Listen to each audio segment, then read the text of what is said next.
Are you ready to learn how to copy a post link on Facebook on your PC with the new update? Follow these simple steps to easily share your favorite posts with friends and family. First, open your Facebook account by logging in with your username and password. Once you're logged in, navigate to the post you want to copy the link from.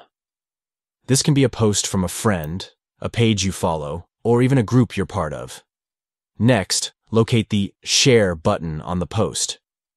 This can usually be found in the bottom right corner of the post. Click on the Share button to bring up the sharing options.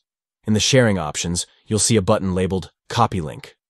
Click on this button to copy the link to the post to your clipboard. Congratulations! You have successfully copied the link to the post on Facebook. Now, you can easily share it with your friends by pasting the link in a message, email, or any other platform you prefer. Copying a post link on Facebook on your PC has never been easier with the new update. Follow these steps to share your favorite posts with ease. Thank you for watching and happy sharing.